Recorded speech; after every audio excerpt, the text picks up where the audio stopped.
as a family, the faith, while we are really seeing the times now, you see the development, ano po, hindi po yan makukuha sa mga tinataguriang kapayapaan ng paraan ng mundo. Only our Prince of Peace ang siyang magpapatupad po sa takdang panahon. At sa ating pong pananampalataya bilang kanyang iglesia, tayo po talaga ay patuloy na dapat naghahanda na po sa kanyang muling pagbabalik. Taon na po ang pangangaral, hindi lang taon sa paglilingkod ko, ministeryo. But sa kabuuan po ng Biblia, andun po yung mga pagpapahayag, katotohanan na yan, paghirang ng Diyos, but isa po ang pinupunto ng Diyos pangkalahatan. Siya yung Diyos na nagliligtas sa bawat pangyayari o aspeto na atin pong dinadaanan or pwedeng sabihin pagdadaanan. Sa mga nakakabata naming mga anak-anak, God bless you. Laging sinasabi ni Pastor yun eh.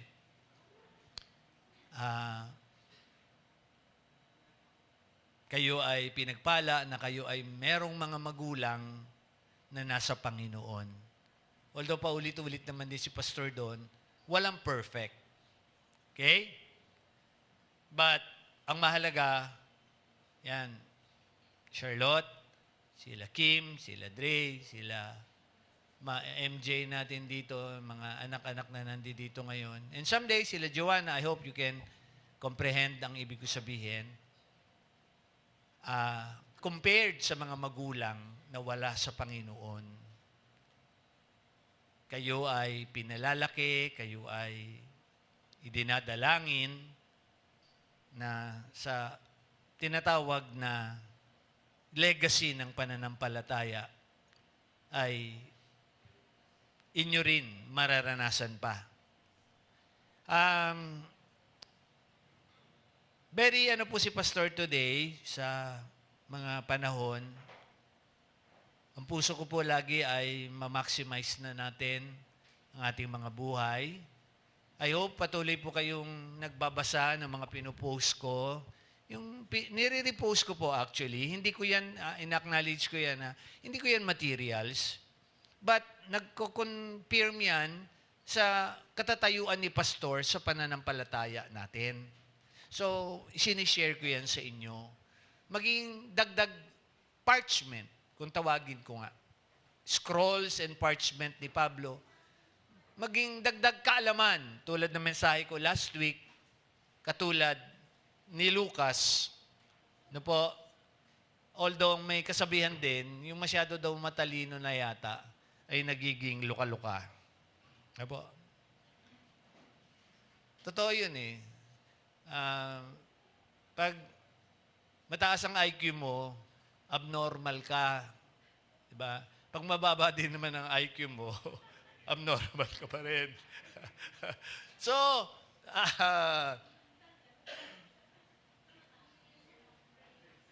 saan kayo ngayong umaga? Well, Corinthians says, God chooses the foolish of this world. Yan. Hindi siya humihirang ng mga, bibihira yung hinirang niya.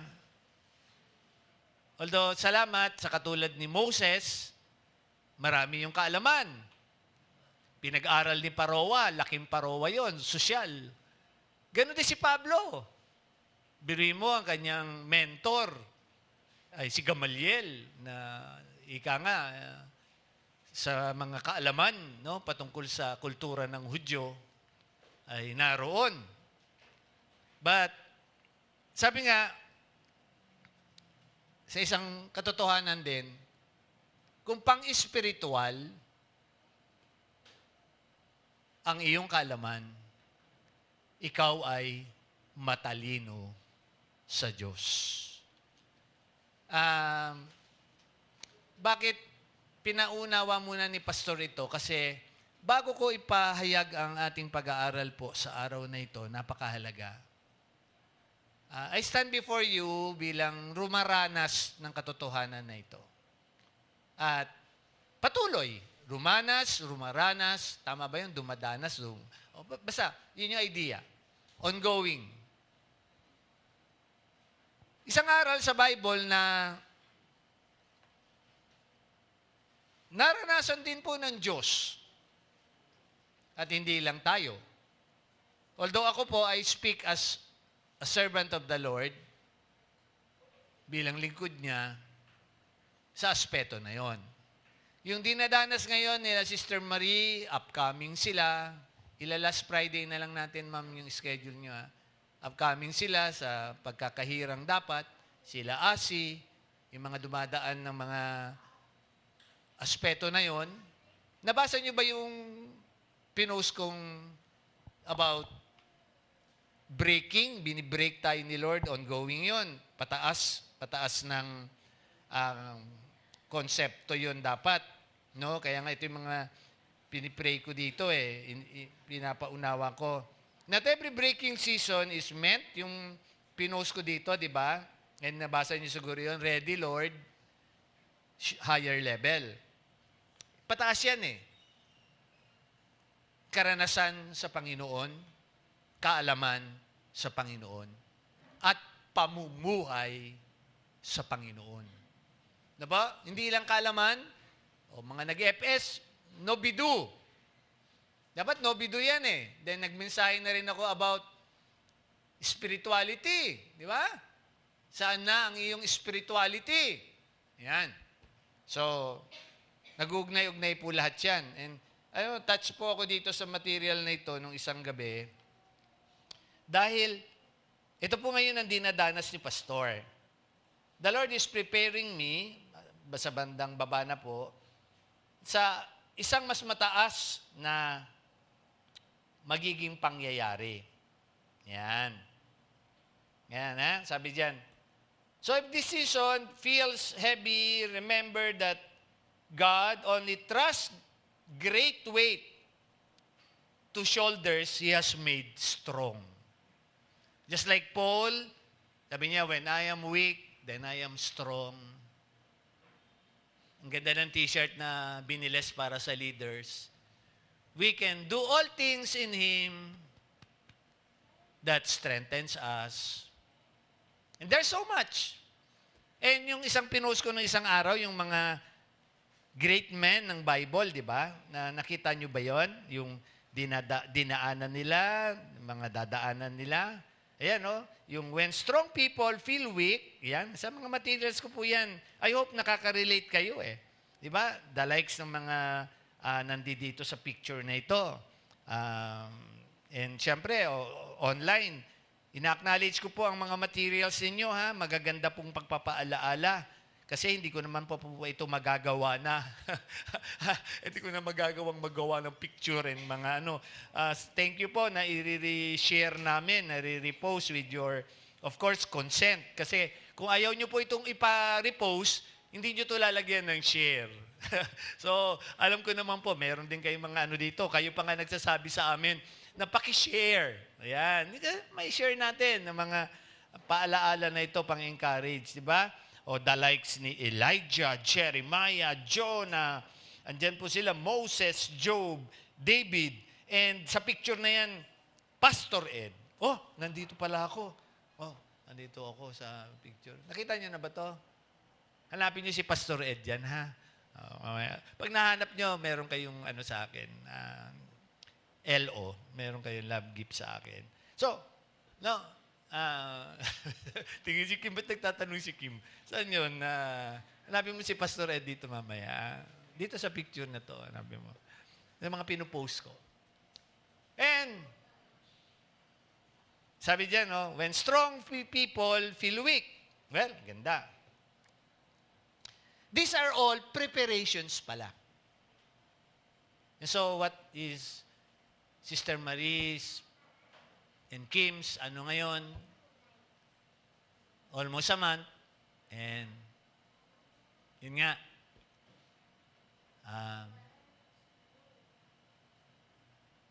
The Lord is preparing you po lahat. Although, wala po sila Benjo ngayon. Nagpaalam. Meron pong competition si Mati. Sila Pastor Rico po, meron din po sila Sister Mayan na company nila po. Nandun din po sila Brother Edmar natin, Sister Joyce. Pastor Bong is being prepared. Diba? Sa pang-workers, pinost ko yon. Prayers for Pastor Bong. Physically, kami po ay nagkakaroon na ng mga karamdaman. Sister Lorna, God bless you, ma'am. We hope you're in the grace of God. Okay po kayo, but kung continuously need be pa po kayo mag-rest. Pray also for Sister Lorna. Mga health namin umiidad na po kami na mga tagapangalaga ninyo. That is why I'm really so blessed I can see a new upcoming drummer. Ayan, Jan, preparatory ng kanyang birthday. Nakakatouch yun sa isang pastor. As I have shared the life of Lucas. Lucas. Andyan siya. Naging tagasunod ng Panginoon. And ano ba ang puso mo ngayon, Pastor? Bakit kayo nag-pep talk muna? Bakit kayo nagbibigay ng backgrounder? Again, isang pag-aaral sa Bible na mga katotohanan ang dapat nating mapagtuunan na magamit nating paghahanda. Di ba? We're preparing you for the coming of the Lord. And supposed to be, maintindihan nyo po ang katotohanan na ito sa Bible. Ang katotohanan na ito sa Bible ay very clear ang word na rebellion. Okay? Kaya nga, nakapost na yung sa mensahe ko, di ba? Rebellion is of Satan. That is in Isaiah 12, nagsimula po, 14:12. Okay? Asan yung aking anak dito? Ella, sige ba? Sino yung ka-text mo dyan, Ella? Sige lang. Joke ko lang si Ella. Kasi si Ella matindi din ng break ka na ba, Ella? Break ka na? Binirake ka na ni Lord? O break na kayo? Kaya ang mga pagsubok. Isaiah 14:12. Pero alam ko hindi ikaw kasali dito, ha? Sa 14:12. Hindi ka kasama doon sa mga nagre-rebelde kasi on the concept na ikaw naman ay pinalayas. So, hindi ka nagre-rebelde. So, alam ko lahat yun, yung mga sitwasyon natin. So, binibiro ko po itong mga to sa kanya-kanya pong mga kalalagayan. Now, Isaiah 14:12 declares the truth about Satan, which is, backgrounder niya noon, ang una niyang pangalan ay si Lucifer. Siya ay pangunahing anghel ng Diyos. Okay? Isaiah 14:12, anak. Baka nahihirapan pa yata si Ella. Kaya na? Hirap. Anong ginagawa ni Asi doon? Sige lang, Asi. Ano yung tali ni Asi? Sa gitara. Sige, napatid. Anyway, sige. It's okay. Basta read yung note lang, Ma'am Jane, ha? Isaiah 14:12, doon tayo. Sige lang po, mga nag-apprentice pa itong mga namin. And God bless you, Kim, pag nandito ka na rin sa harap na ganito, ha? Huwag ka mag-worry, alalayan ka namin. Huwag ka matakot, ha? Ganyan talaga kasama yan. Hindi yan mape-perfect. Walang perfect, Pam. Walang perfect ministry, walang ano. Ang heart ng pastor, makita kayo na mas mag-commit. Yan. Ayan po ang first verse na mababasa kung sino si Satan. He is Lucifer, and sa aspeto na yan, to 14, siya po ang unang tinataguriang nagrebelde sa Diyos. The first truth na mababasa sa Bible. And then, that's in the Old Testament. And then, interrelate natin, anak. When the Lord Jesus Christ came again, na-echo po ang katotohanan na ito. And nandito po ako sa pinakang key verse ko, sa Luke 10. Ang key verse ko, Ma'am Jane, Luke 10:18. Ano sabi diyan ng Panginoon? And He said unto them, sige, hindi na ako magsasalamin, ayan na pala. I beheld Satan as lightning fall from heaven. Na? From Lucifer, naging Satan ang kanyang pangalan. Siya po ang unang proponent ng rebellion. Way back, well, that's part ng experience, breaking point ko nung time na yon. Ang dami ko pong naging experience na about this truth. Kaya nga, gusto ko lang tong gamitin ngayon, ipaalaala ulit. Na ipaalala ko na to dati, pero in another aspect siguro related sa vision. Ngayon naman po, siguro mas i-detail ko, gamitin natin yung the very word. Okay? So, here, in Luke 10:18, He said unto them, I beheld Satan as lightning fall from heaven. Ito po yung pangyayari noon nung naglabanan. And I believe, in-echo din po yan ni Apostle Juan. Kasi ongoing po ang puso ko kay Lucas. Marami tayong mapapag-aaralan sa Book of Luke eh. But, dito lang po ako nag-base ng sa Book of Luke lang po ninyo mababasa. Again, di ba? Paano inihulog ng langit si Satan. Kaya pakisabi niyo ng katabi ninyo, hinulog ka ng langit. Hindi. Hindi. Kaya huwag nyo nang gagamitin nyo na nahulog ng langit. Di ba? Ginagamit natin minsan yung hulog siya ng langit. Medyo delikado yun. No. Okay. But I'm trying my very best. I'm trying to compose myself and, you can see the strength ni Pastor this morning. I have passed through so many experiences of this thing, rebellion. And siyempre, from the onset, the first human na nag-rebel kay Lord, literally, Adam and Eve. They were there in the Garden of Eden, privilege. Supposed to be privilege, di ba? Kompleto. Package deal. And hindi ko pwedeng banggitin ngayon dahil they were our pinakang mga ancestral natin.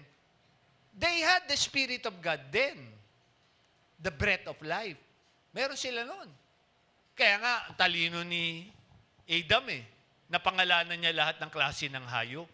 Bili mo, mapangalanan mo lahat ng klase ng hayop. Talino ka. Di ba?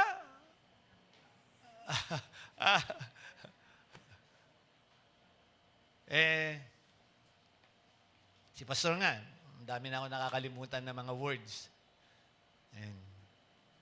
Kasi nga, yung aking inspirasyon na lang si Aya, siyempre, nagtuturuan kung ano-ano.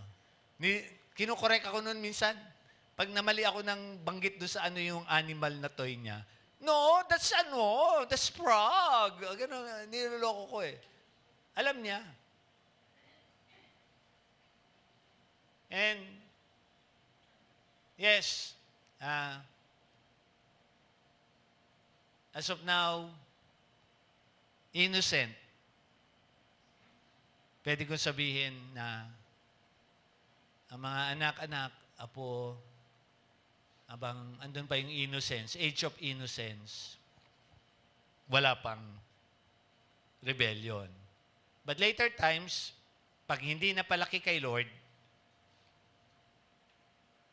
andun yung possibility na yung minanang kasalanan mula kina Eva at Adan hanggang sa buong salinlahi na po yan na I go back na to the New Testament. Kasama ang church. Kasi in the OT, ang pinakang tinatawag ditong very clear na Israel is yung turning away nila from God, very significant. And ang church ngayon, kamusta tayo? Pwedeng sabihin natin, na-post ko ulit sa ating materials. Yung, hindi problema po na hindi nyo alam yung truth eh. Naririnig nyo yan, nababasa nyo yan. Kung nagbabasa, kung nakikinig ha. Pero anong madalas nangyayari, nagiging yung concept ng, tingnan natin yung ilang bagay dito. Meron naman ako ditong magandang concept na medyo nangyayari na ngayon sa iglesia. Ano ba itong nangyayari sa iglesia ngayon? Dahil napapakinggan naman nila ang Word of God every Sunday at binabasa nila every Sunday. Yan. The danger is not that truth is absent. Di ba? Truth is heard so often, it no longer moves the heart until conviction fades and distraction feels normal. The negative side. Supposed to be, ang Word of God, mag-i-immune sa atin para Christ-likeness ang buhay natin. So, totoo to, tama ba itong picture na ito? Tingnan nyo nga yung sarili nyo ngayong umaga, kahit sa mga bahay, meron nagkakamot ng muka, nag-ano ng cellphone, natutulog, di ba? Nakita nyo ba to? Okay? Pinost ko to, ewan ko lang, baka lang hindi nga kayo nagbabasa. Basta hindi ako nagkukulang. Ano po? Hindi ako nagkukulang. Hindi ako nagkukulang. Pakitingnan nyo na lang po kasi ang purpose nga ni Pastor, i-prepare tayo for the coming of the Lord. And whatever, pupuyatan ko yan, tinitignan ko, nag-scan ako, pinag-aaralan ko yung mga materials na yan. For the very purpose na hindi po ako nagkukulang sa aking responsibilidad para sa inyo. Panglahat. Pati nga sa aking mag-iina. At I hope pati sa aming apo, kung siya ay lalaki-laki pa. Kasi time is of the essence. Hindi natin alam kasi andyan na nga po lahat yung development. Sa faith natin na ang church, bago lumabas ang Antichrist, bago makontrol, hindi, hinahanap ko lang po yung lahat ko kontrolin tayo ng system na yon. Hindi ko na-post yung 666. Yung kokontrolin tayo ng system na yun, papunta na doon Di ba? Meron din doon, hindi ko pinost kasi baka may matakot. Noong tayo pala, sabi ng World Health Organization, yung COVID time, tinignan ng tao kung tayo ay susunod. Tinignan lang kung pwedeng mapasunod tayo dun sa mga programa ng mundo, di ba? Na hindi ka makakalabas, naka-face mask, kinukontrol na. Andun yun, hahanapin ko lang po yung mga extra materials na yun. And bakit kaya si Pastor is very, ngayon? Supposed to be, these are the times now that we will maximize our lives for the Lord, for our families, and supposed to be ministry. Kaya nga, doon sa mga anak-anak na tinitrain ninyo, God bless you. And sabi nga, you are blessed also to have parents in the Lord. Ephesians 5. Parents in the Lord. Pastor, what if naman yung mga magulang namin ay wala sa kalooban ng Diyos? Titingnan natin yan. Sila ba ay dapat niyong labanan? Maliwanag din ang Bible doon. Kahit nagkakamali ang mga magulang, kahit nagkakamali ang mga pastor, kahit nagkakamali ang mga pamahalaan natin, hindi natin sila dapat labanan. Ayaw naman natin i-bias yun. Ayaw namin i-bias yun yung touch not my anointed. Pag sinabing in-anoint ni Lord, hinirang sila ilagay sa posisyon, authority. Okay? Meron silang katatayuan na ibinigay ng Panginoon. So, anuman ang sinasakupan nun, ang nasasakupan nun, hindi pwedeng lumaban, okay? Lumaban doon sa katatayuan na yon. And ito madalas hindi naiintindihan ng marami pa rin pong Kristiyano. Well, kung masama ang pamahalaan, anong sabi ng Timoteo? Pray for our kings, pray for our governors, pray for our leaders, di ba? Kung masama man ang matatawag nating mga leaders ng church, hindi ako bias, pray for us kung sakasakali. No?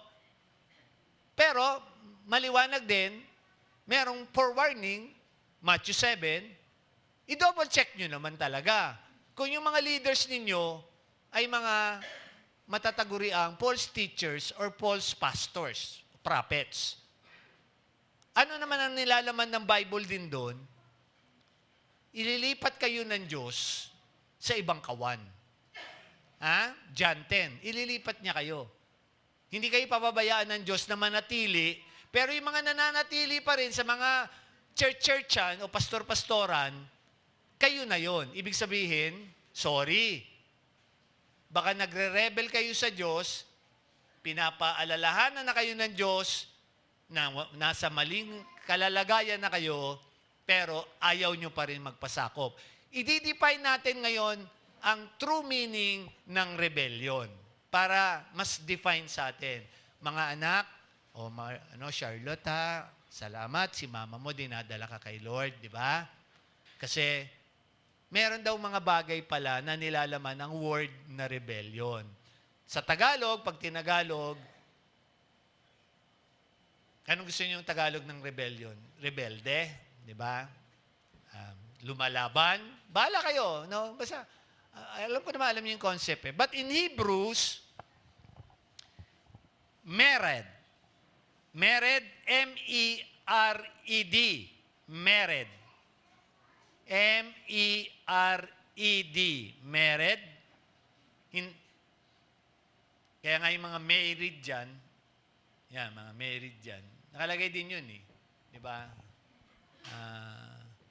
Naglalabanan. Pero literally, M-E-R-E-D.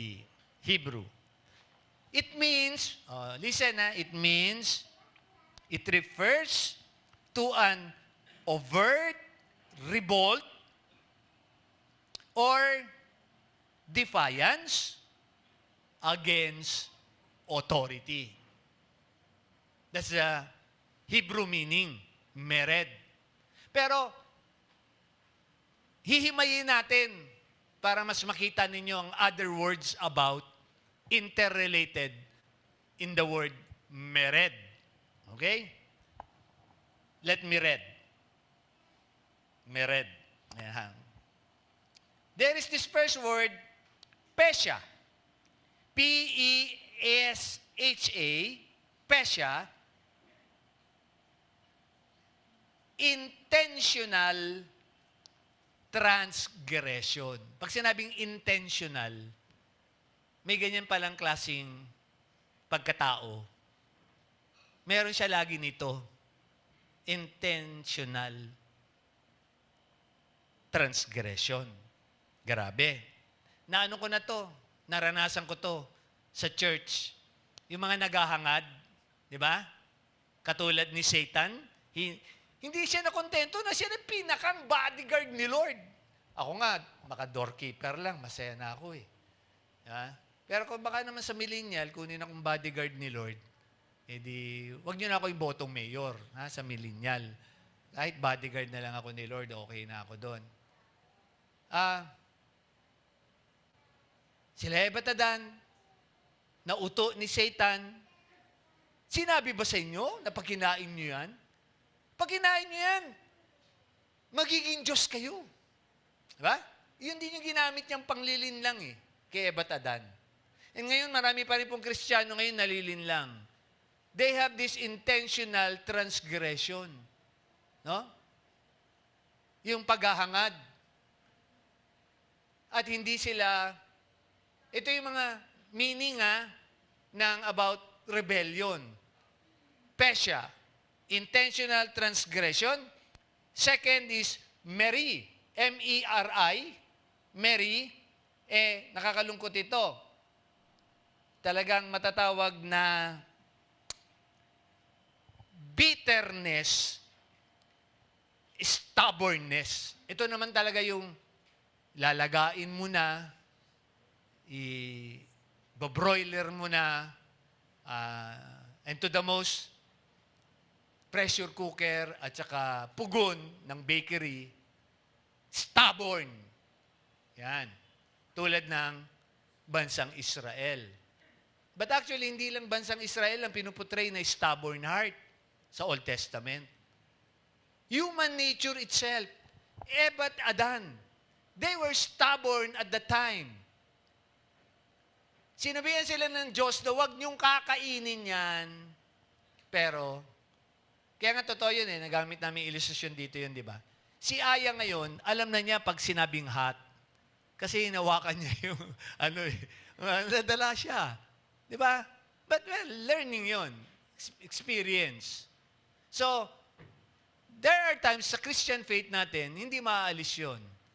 We have experiences which is, we are being taught by the Lord. Break by the Lord. Yung message, yung ko dito, posting ko. For that very purpose, dalawa. Paulit-ulit si pastor dito, paulit-ulit yung double J. Yung unang J, sino yon? Si Jonah, tinutuwid siya ng Diyos pag mayroon kayong pagsubok. Yung isang J, alam na natin yon. Di ba? Si Job, tinaas lalo pa ang kanyang, doon sa mga, yung picture na sinabi ko sa inyo, tinaas lalo pa ang kanyang antas ng pananampalataya. Ayan. So, moving po ako para lang makita ninyo yung mga elements ng rebellion pala. There are yung tinatawag intentional, there are this stubborn, and number 3, nataon naman sa ilustrasyon kong babae mamaya ito, si Sarah. Sarah, S-A-R-A-H, tama po. Sarah. Ito na po yung pinakamatinding rebellion. Apostasy and defection. Yung talagang totally iniwan mo na ang pananampalataya mo. Meron ako mga ganitong kalungkutan. Pero hindi yun dapat idahilan Kasi minsan parang dala-dala ko yun. I will be using myself as an illustration kasi. Yung mga karanasan ko ba, experience sa ministry, yung naghangad sa ministry, yung mga stubborn talaga, na ang tagal kong inalagaan, di ba? Dami niyan And then ngayon, ito, yung mga talagang tumalikod na. I for one, I have this pain, sorrow, binanggit ko sa inyo, regarding sa iba't ibang aspect din. I know my mom, nang magalit siya sa akin, okay? At yun ang mga dinahilan nila, bumitaw ang mami ko sa pananampalataya. Nang umuwi sila dun sa Lucena namin, kaya hindi ko nga kayo dun iniimbita kasi may malaking rebulto dun, ibinalik niya. For that very purpose ng rebellion. Alam niya na yung truth, yan yung apostasy. Bumalik, tumalikod sa Diyos. Yan hindi ko kakahiya yan. Para kita nyo ang mga dinaanan ni Pastor Ed, simula't simula sa buhay ko, bago po ako naging lingkod na ito ng Panginoon. I have so much, matatawag ko pong mga breaking bago ako naging pastor. Dalawa kong kapatid nagpatayan. Di ba? Kaya niyo yun? May mga kapatid ba kayong nagpatayan? Yung binaril ng 7 beses? Ha? Hindi lang 1 beses, 7 beses. Ang batang-batang pastor ko pa lang noon. Siguro, alam na nila Tese yata yun, nila Ma'am Ningning, di ba? Naalala niyo yan? Nandun kami sa San Lorenzo. Marami akong dinaanan na ganun. Pangpamilya ko. Ha? Kalungkutan ko na napahamak sila. And although, balansin naman si Pastor, hoping lang ako na baka naman nung deathbed na yung daddy ko, mami ko. Daddy ko, alam ko okay eh. Pero, siyempre, takusa din ang daddy ko. Takusa ang daddy ko eh. Dahil sa pagmamahal niya sa mami ko. Diba? Yung hinihiling ko, Dad, sige na Dad, umarap lang kayo sa council, kahit letter lang, para makauwi na ako. Hindi nangyari yun eh. Siya dapat ang lalaki, di ba? Eh meron akong alam, pastor-pastoran eh, takot din sa asawa niya eh. Di ba? Ilang beses pumunta sa akin, 4 na beses, pero dahil takot sa asawa, hindi natuloy yung dapat na pagsisisi o pag-aayos. Lahat po ito, these are the issues, oh. Dinaanan ko to, naranasan ko to. I'm speaking of it, hindi ito gawa-gawa ni pastor. No? Tingnan nyo, ito yung mga karanasan ko sa ministry. Well known ako bakit ano ang rebellion. Ito yung mga elements. Pesha, Mary, Sarah. PMS. And sabi din ng first dyan eh, ang totoong Christian, hindi ka babalik o hindi ka lilipat ng pananampalataya. Meron ako alam, inalagaan ko dito yun, stubborn yun dito, kinasal ko pa yun dito. Hanggang bago ko pa yun, andun pa sa may kusina na yun, sinasabihan ko yung misis niya dapat, hindi ka pa ba talaga nagigising? Pwede pa nating hindi ituloy yung kasal. O ngayon, nagpatuloy siya sa pagpapakasal doon, ayun, nasa dating daan na. Di ba? Kilala niyo yun, yung lalaki. Nasa dating daan na. Kung totoo ka naging Christian, hindi ka babalik. Hindi ka lilipat ng pananampalataya. Tatayuan mo, ano yung sitwasyon mo ngayon, tulad ng mga posting ko na yan, at you will never rebel before God. Number 1 yun. Then, you will not never rebel about God's authority given government. Kaya nga wala tayong union dito sa iglesia natin, di ba? Dinidiscourage sa amin kayo sumali. Ha? Mabuti nila si Ka Jojo na bago. Ha? Kasi UP boy yan eh. Si Ka Jojo yan. Ha? And on my side din, totoo po yun. I stood up. But I did not rebel. Nung alam ko mali na po yung dati kong ministry, nagpaalam ako doon. Ako lang po ang may clearance. Yuhu! Sa lahat ng baka nanonood sa akin sa YouTube ngayong umaga, ako lang po ang may clearance doon sa una kong ministry. Tinurnover ko lahat, pera, instrumento, pati membro. Pero the following Sunday, ang tupa daw po ay susunod sa kanilang pastol. At eto na tayo. Diba? Tinayo ni Lord ang ministering ito. Ibinigay yung paraan ng pamamalakad, ayun po, the Holy and True Christian Fellowship. Yun yung vision na lagi kong pinapaalaala. E nangyayari po yan, ongoing yan. Yung rebellion na sinasabi ko, oy, ilang beses na ako nakudita eh, pero hindi naman nagwagi. Ang rebellion na issue ko ngayong umaga, paki-assess sa mga sarili natin, baka may mga bagay pa tayo na hindi natin nagagawa para sa Panginoon. Sinusuway natin siya, no? I hope, kahit sa gobyerno, maliwanag ako sa inyo, bayaran nyo dapat yung tax, di ba? Give to Caesar what is to Caesar, give to God what is to God. Pero may mga Christian dyan, nandadaya, alam ko eh, ng kanilang mga tax, ng kanilang yung mga kumpanya. May nagpapayo pa sa akin, Pastor, paano yun? Susunod ba ako?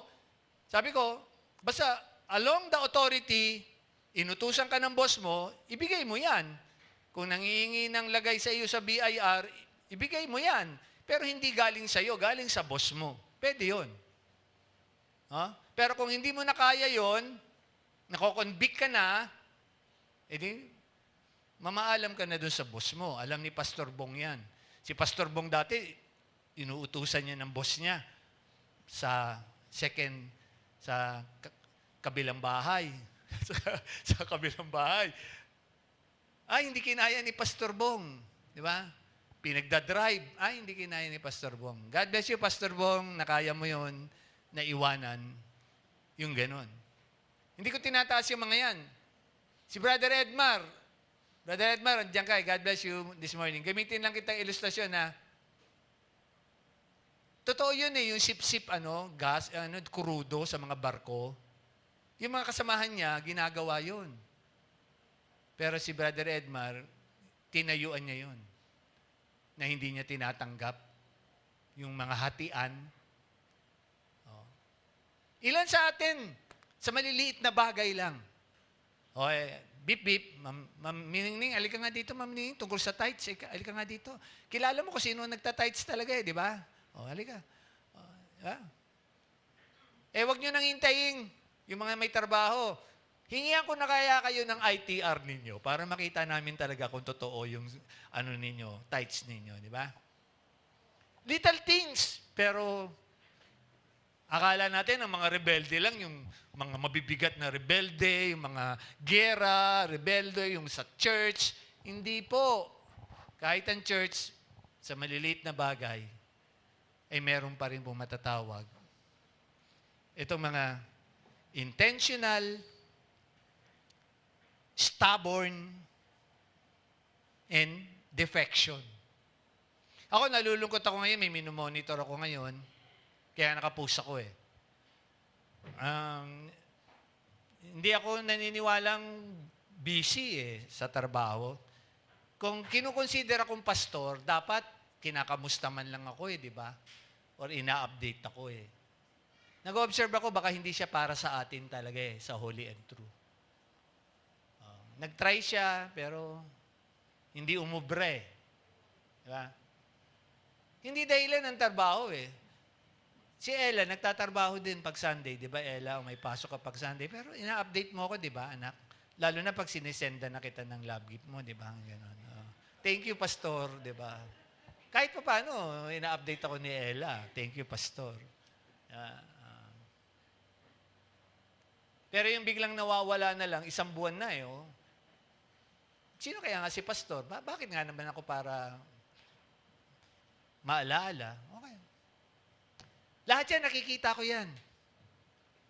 Hindi ako mga yung magiging bias. Ministry muna yan, Pinapakitaan ko kayo. Very clear na Ma'am Jane, nandyan yung mga verses na binanggit ko na. Ito lang yung ilan. Genesis 3:6, yan si Adam and Eve nga. Sa Jude 9, ganun din. Andun din si Satan. Pansinin ninyo, di ba, tiniribya ko kay last Sunday,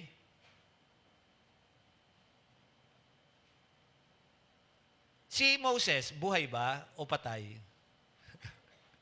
Hindi niyo pinag-aralan. Tsaka na ulit. May sasagot? Jojo? Nasa si Jojo? Si Jojo ang sumasagot ditong estudyante ko sige. Ulitin ko, buhay ba o patay? Si Moses. Sige. Jojo. Ikaw lang sa recitation, si Jojo ang 100% Buhay ba o patay si Moses? Malalim na katanungan niya. Bakit anak?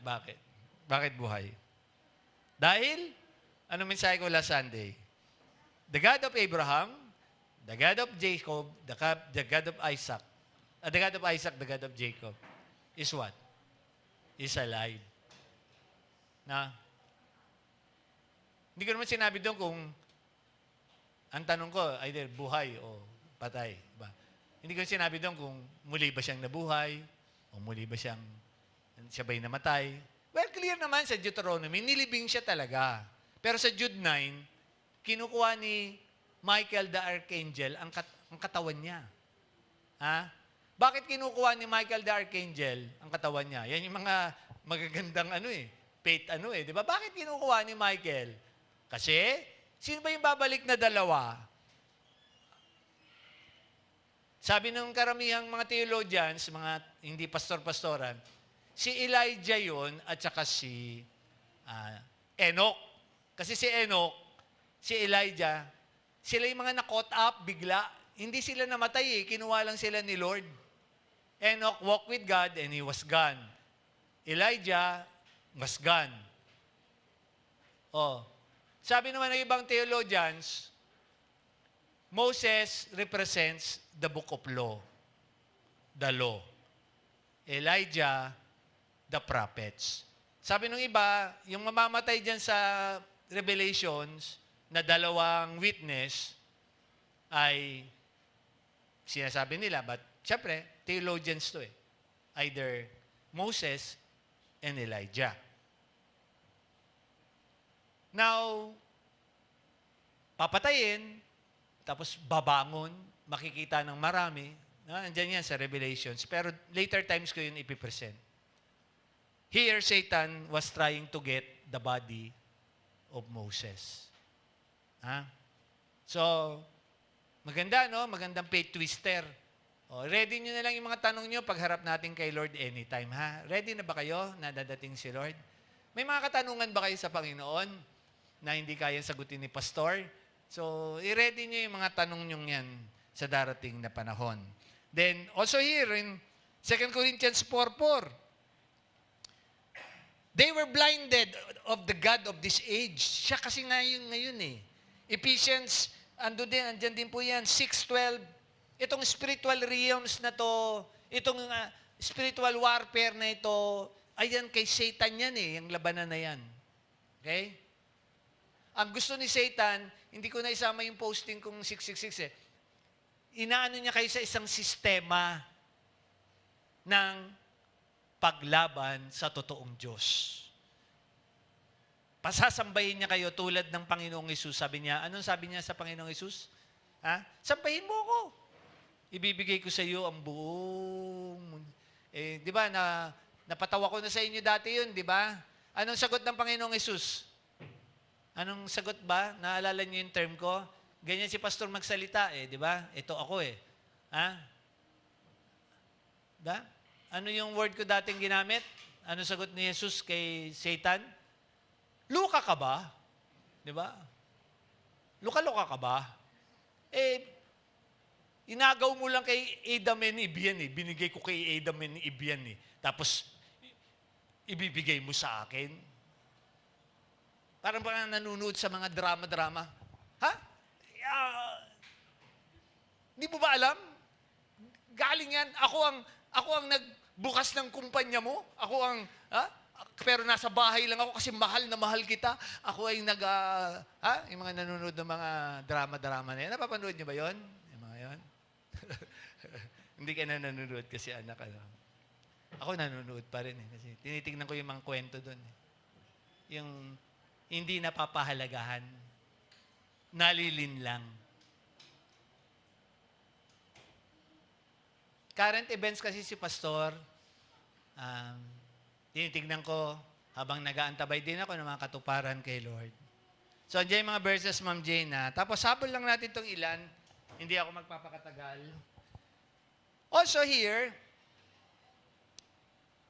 very clear po ito sa ilang aspeto ng ilang verses na gusto kong gamitin. I hope yung mga pinost kong ito ay makakatulong. But on the concept na meron akong gustong ihabol po na katotohanan, tulad ni Pastor, kanina nabanggit ko, si Apostol Pablo po expresses a deep daily anxiety or pressure for all the churches that he had founded or cared for.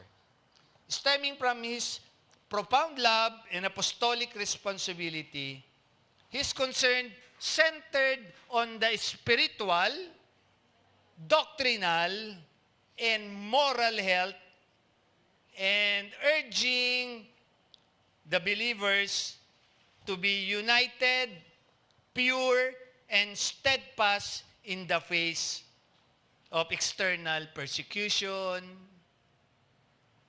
hard times, whatever.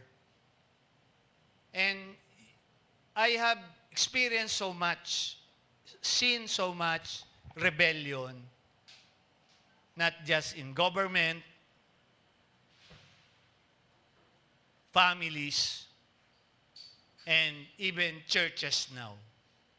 Dami. And this morning, as we prepare you po for the coming of the Lord,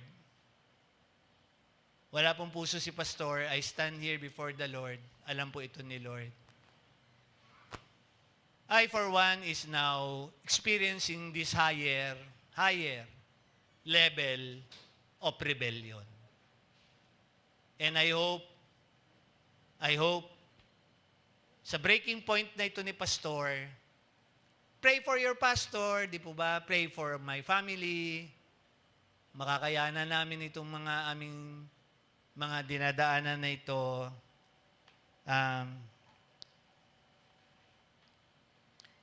I pray, mga katangian nito, binabalansi ko kayong lahat. Government, family. Sa family, sino ba ang in-authority? Sa church, sinong in-authority? Sa government, sinong in-authority? Alam niyo yan, di ba? Yung mga nag-meekness, naalala nyo? Okay. Yung line ng authority. God bless you, Sister Ami. Kaya mo pa, Sister Ami? Doon sa vow ninyo, pag kinakasal ko kayo, yun yung paalala ko, di ba? Submit. Although si Wena, hindi ko nakasal, pero literally, napapatupad yung mga submit sa mga misis. Grabe po si Abigail. Hanap nga ako ng Abigail eh. Kasi makikita niyo si Abigail. Pansinin niyo kwento ni Abigail. Sister Jane, pakisama to ha. 1 Samuel 25 verse 3, ano si Abigail? A woman of good understanding. Grabe. Hindi lang siya and of beauty. Minsan yung ganda lang eh. Minsan yung pride, yung talino eh. Hindi po yun ang tinitignan ng Diyos.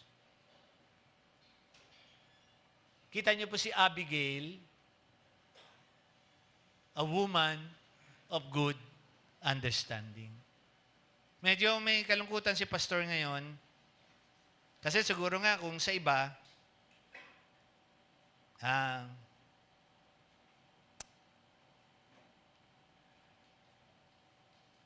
si Sarah, grabe din si Sarah. Genesis 11:29. Binanggit din siya sa 1 Peter 3:5. Ano si Sarah? Grabe, no? Obedient, submissive to Abraham. And ganun din, pansinin nyo si Sipora. Sipora in Exodus 4:24, Ma'am Jane, pakilakihan mo nga itong tatlong babaeng ito, Ma'am Jane, ha? Sipora, Exodus 4:24. Sino si Sipora? Pinrotect niya si Moses. Papatayin ng Diyos si Moses dahil hindi pa niya tinutuli ang anak niya. Si Sipora gumitna sa Diyos. Si Abigail gumitna kay David. Si Sarah gumitna din dun sa tatlong anghel na dumalaw. Galing ano? Sister Marie, Reminder lang, gaano mo pinrotect si Brother Nerio sa mga magulang mo? Kasi naman, necro tayo, pinalabas ko yung mga dapat malaman di ba? Dumating ba panahon na naging problema mo mga biyanan mo? Hindi naman, ano? Sino may mga problema dito sa mga biyanan? Yung mga naging dahilan ng awayan ninyo? Si Sister kay Brother El, mababait ba biyanan mo kay Brother El? Ayan, mga kwento ng buhay yan Sister Ami, kaso wala na sila, no? Wala na sila, Sister, hindi, inabot mo ba? Inabot ba ni, nga. Sister J, mababait ba biyanan mo, ma'am? Okay. Never na nangyaring hindi mo pinrotect si Brother Louie? Never nangyari.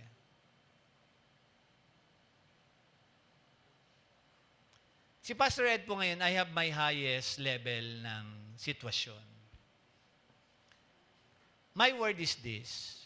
I have yung posting, pero pray for me. Pagod na po ako.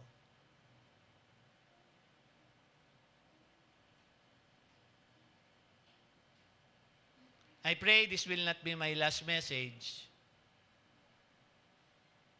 Pray niyo po kami sa leadership, may mga pag-uusap, meeting. May kalungkutan po si Pastor sa mga panahon. Binibreak po ako ni Lord ngayon, alam ko yun. For a higher level. For a higher level. Wala akong hindi kinayanan, pangyayari, pamilya ko, etc. Pinakahuli ko nga itong abno kong manugang, di ba? But ang main concern ko ngayon is the church. Hindi po kami perfect, hindi po perfect si Pastor. Pero nakakatiyak kayo, wala ako nitong tatlo. Wala ako nitong pride na ako na si Jesus. Wala akong kabit o kinabit. Baka sakasakali pa lang pag nakita ko si Abigail, si Sarah, tsaka si Pora. Pangatlo, Ma'am Ningning, wala naman akong tinatakbong pera siguro pa. Wala naman tayong pera dito di ba? Abunado pa nga ako minsan. Wala nga akong allowance dito So, palagay ko wala ako nitong tatlong to para ma-disqualify ako. Pero may mabigat na concern si Pastor. Sanay ako sa mga rebellion na yan, sa churches, labanan. Pray for me po. Na makayanan ko yung isang pangyayari ngayon na alam ko on a higher level, later times, ipapatupad ng Panginoon. Yung po mga ilustrasyon ko na sa post, yun po yung tinatayuan ko ngayon. And as of this time, let's pray together. Lord, we commit ang iyong ministeryo. Very clear po ang puso ni Apostol Pablo. In 2 Corinthians 11:28, 2 Corinthians 11:28 is for the churches, Lord, na sabi nga, hindi po maapektuhan ang ministeryo sa dinadaanan po namin ngayon, pamilya. And I pray, Lord, you would continuously, Lord, just anoint me. Paano po ako makakagampan, makakapagpatuloy sa paglilingkod. Samahan po kami, Lord, the ministry is in my heart now.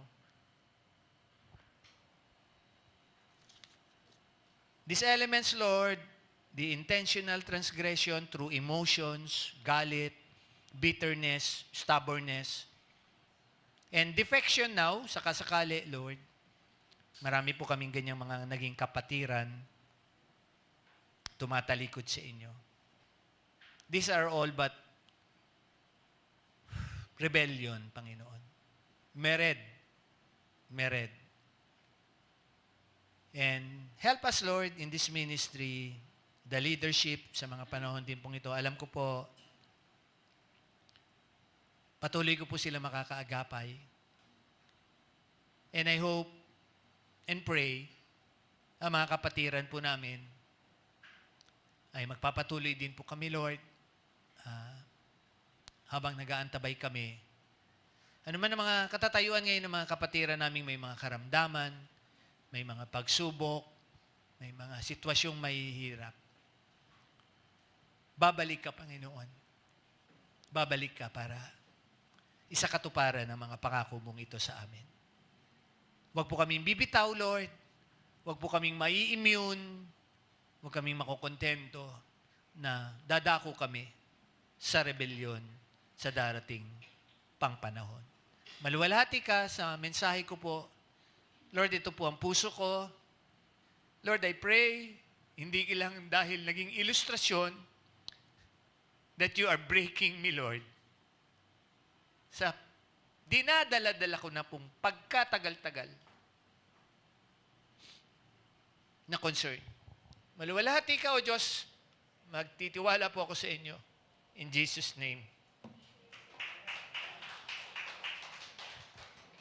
And God bless you all po sa kabuuan ng mga kapatiran. Wag pong masayang ang ating mga buhay. And monitor nga natin kung sino nandyan. Thank you po as I stand before you.